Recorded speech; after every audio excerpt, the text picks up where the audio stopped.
Hello, it is the end of April. I'm not sure if I can make it to the end of this video because I have to be here with my baby. If I leave the room or if I leave the bed, then there is a very high chance that my baby will start fussing, so I have to stay here. This is quite a clingy baby. This is a reasonably comfortable position. Alright, so this month I read 5 books. I didn't even think I'll be able to read a single book because I was just been so busy keeping this infant alive. To my surprise, I managed to read a little bit, kind of during meals and between feedings, so that's not too bad. At any point in time, this baby could wake up and start screaming. Let's just start with the first book, The Feast by Margaret Kennedy. So this is actually a really old novel. It's from the previous century.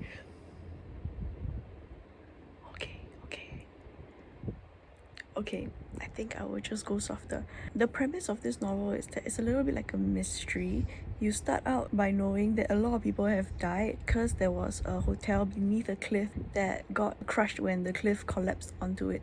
But you don't really know who died. Why is it that their deaths were actually quite fitting? The book then goes back to a week before the horrible incident. You get to meet all the different guests in the hotel. When I read the prologue, I was aware that the people who died were meant to be a representation of the 7 deadly sins. But as I was reading the book, it just completely slipped my mind because it didn't seem so much as a morality story as it seemed like a very entertaining, soapy kind of story, family saga drama. It was actually very entertaining. It was so funny, and my favorite character was Nancy Bell. One thing that really struck me was how the parents in this story were really shitty parents. I mean, I can say it for sure now that I'm a parent, right? But yeah, they were really just shitty parents. There was one character who deliberately put her children in harm's way because she was tired of being a parent and she didn't really want to be responsible for them anymore. And then there are other parents who obviously play favorites. There are parents who are basically not responsible for their children. There are parents who adopt irresponsibly because they treat children as ego-stroking kind of project. By the time you reach the end of the book, you are aware that the accident was a tragedy, but at the same time it doesn't seem like that big a tragedy that these people died because their children... Oh my god, my other baby. Kenan, what is it? Okay. Yeah, it doesn't seem like that much of a tragedy because honestly these people's children are better off after they have died. That's just my personal opinion, and I think that was the point of the book as well. Okay, I checked on my cat and he is fine. She's being dramatic. Okay, book 2, The Quarantine Princess Diaries. So this is supposedly book 12 of the series. So book 12 takes place about 2 years after the events of book 11. Book 11 is where she is already an adult. She has sort of given up her vegetarianism. She's now a flexitarian, and she is about to become coronated, and then she gets proposed to and she gets married and she finds out she's pregnant. So all that happened in book 11. Sorry if you didn't know and this was a spoiler to you. And book 12 happens 2 years after that. It happens right at the start of the COVID-19 pandemic. The premise of this book is that Genovia needs to undergo lockdown because the COVID-19 pandemic has just begun. However, this makes Mia an extremely unpopular royal because people are pissed. They are like, oh, what are we going to do? This is peak tourist season. We are about to earn a lot of money, and then there's a bakery that's suing her because they're going to lose business. And then Mia is just like, are these people crazy? Do they not realize that we're in the middle of a pandemic right now? And because of the nature of her husband's work, he was a close contact, so he had to be quarantined for 2 weeks in his room alone. At the start of the pandemic, they didn't have vaccines and they didn't have tests yet, so nobody knew what was going to happen. There was a spring breaker from Florida who was the first ever patient in Genovia to get COVID, so he also had to go and be quarantined inside the palace. So Mia is just going stir crazy because she's stuck inside her palace with her entire family, with her mother, her father, her stepbrother, her stepsisters, her grandmother, and then these random spring breakers from Florida, and then her husband is like stuck in a different wing of the palace and she cannot spend any time with him. The nice thing about books 11 and 12 is that Mia is already an adult. She's like in her 30s, you know, and even though she's in her 30s, she's like reading her diaries from when she was like 16, and she's like, oh, I was so mentally unhinged back then. But then the thing is, even in her 30s, she is still a little bit mentally unhinged. She's like repeating the same thought processes, and she still has the same anxieties that she has. Oh, sorry baby. She has the same anxieties that she had when she was like 16, and the same like catastrophizing tendencies. It's very entertaining, it's very funny. Also, her best friend shows up, Lily. Her childhood nemesis turned friend, Lana, also shows up, and shows up with her husband and her children in tow. Michael, at the same time, he is in his lab working on a vaccine. The story has to end happily. It ends with Michael being able to come up with a nasal spray vaccine, which obviously doesn't exist in real life. It was a really comforting read because I think like quite a lot of us, we grew up with the series. Like I remember reading this series when I was primary school, secondary school, and every time like a new book was about to be released, I would go to Popular and I would read it there. I'm not sure if this is something that's good, but yeah, back then it's not like I had any disposable income, you know, so I couldn't really go and like buy the books that I wanted. So the best I could do was just try to read them on the spot. No, baby, don't fuss. Baby, don't fuss. It's okay, I'm here.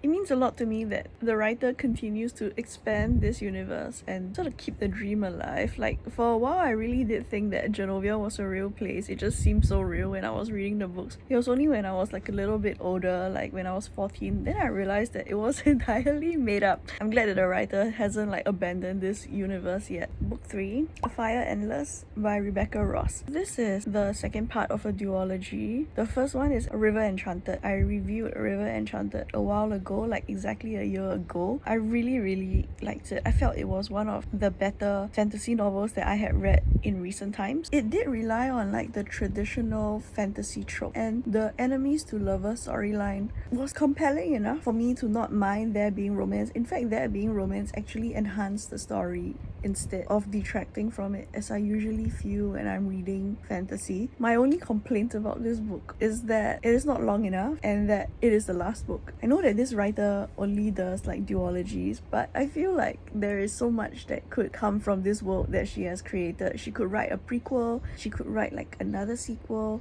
she could give like the protagonist children and talk about that. Throughout the series itself, through books 1 and 2, there were all these plot twists that I didn't see coming because they were just so well planned. The world building is just so tight. It was just excellently done. For a fantasy duology, I would say that this really is one of the best. I would like strongly recommend it. But I also want to add that like this duology is not YA. It seems like it could be YA, but I feel like the themes are actually a lot more mature than usual YA novels. It's not just coming of age. In fact, like these characters are already adults. They're not teenagers anymore. And they are also dealing with things like married life. What does it mean to be a good spouse? What does it mean to put aside your ego for the sake of your family? And also there's quite a lot of sex scenes going on in the second book especially. If I were the author, I'll be quite annoyed if people were labeling my books as YA when clearly they are not, and they are written for an adult audience. Oh my god, my baby is awake. Go back to sleep, it's alright.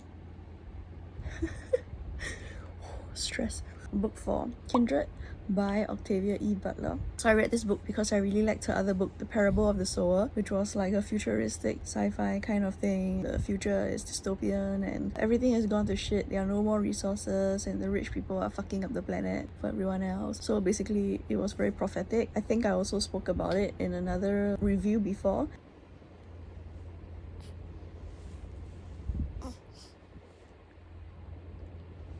You okay? Okay.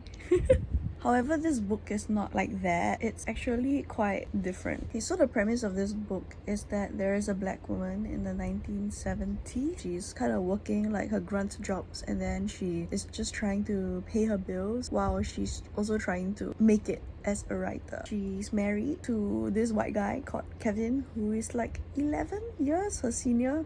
The age gap is very big. But he's also a writer, and he managed to publish thrice before she even gets to get published once. It's on purpose, right? One day, she is transported back in time to like 1811. This is the 1800s in Maryland. She realizes very quickly that she's transported back when she has the opportunity to save the life of this white boy, this white redhead boy called Rufus Wayland. Rufus Wayland, as it transpires, is actually her ancestor. She didn't know that she had this white guy in her bloodline. She found out. So she needs to like keep him alive long enough for her family line to be established, because if he's not alive, then she won't be alive. Like, her mother won't be around, her grandmother won't be around, her great-grandmother won't be around. And the only way for her to be transported back to her time is when her own life is in danger. She has to literally be in a life-threatening situation in order for her to skip back to her own time. In that kind of situation, the only times when her life will be in danger is when a white person is trying to kill her. So because she's black and she's also like wearing pants, she kind of stands out, and then they always go like, why you dress as a man? And they assume that she's a slave because of the color of her skin. It's just overall like a really, really scary situation for her. When she goes back in time, at first her husband doesn't believe her. He's like, oh, you must be hallucinating, meeting all these people. And then finally, like, he gets transported back in time with her when he's in contact with her while she gets transported back, and he's like, oh my god, it's all real. But the thing is, because it is the 1800s, nobody can believe that they are married, so they have to, oh, hello baby, good morning. So they have to pretend that they are master and slave. Even though she is under his protection, sort of, she is still at risk of being whipped or being abused by white people, other white people in the area. I'm trying not to spoil the story, because when I was reading it, it felt very suspenseful for me. Like, I felt very scared and very nervous for her from start to end. I feel like this is a good book, not in the, oh, it was so good and it made me feel good things, but it was terrifying from start to end. It's one of those books that feels like it should be a required reading. My friend told me that teaching this book is a nightmare, because obviously when you're teaching a book like this to young children, you're not going to understand the significance of it. And he also said that, you know, the students were just using the N-word on each other, calling each other the N-word and slaves because they thought it's funny. This book also requires a little bit of maturity lah. Last book, To Hold the Bridge by Garth. This book is actually a collection of short stories. The reason why it's decorated like this is because the first story comes from the same universe as the e.butler series. The e.butler series is actually one of my all-time favorite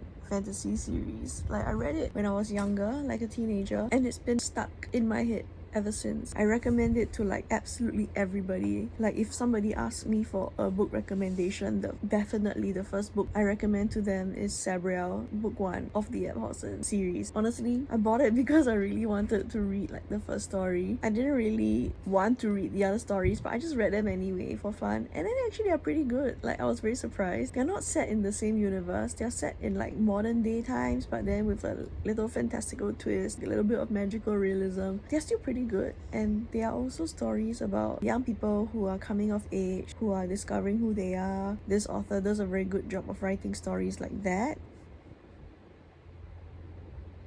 Okay, baby is getting fussy. No, don't fuss. I mean, my only wish is that there were more stories from the original universe. Then again, I'm sure the author is busy writing his other series. Maybe he got a bit tired of it already. Okay. Oh no. Okay. So these are the 5 books that I read this month. Hopefully next month I can do this without being attached to my infant, but I don't think it's gonna be possible for maybe 2 more months. After all, an infant is an infant, and the infant has to come first. Okay, I have to go and tend to my infant now. So thanks for listening, and I'll talk to you next month if possible. Bye bye.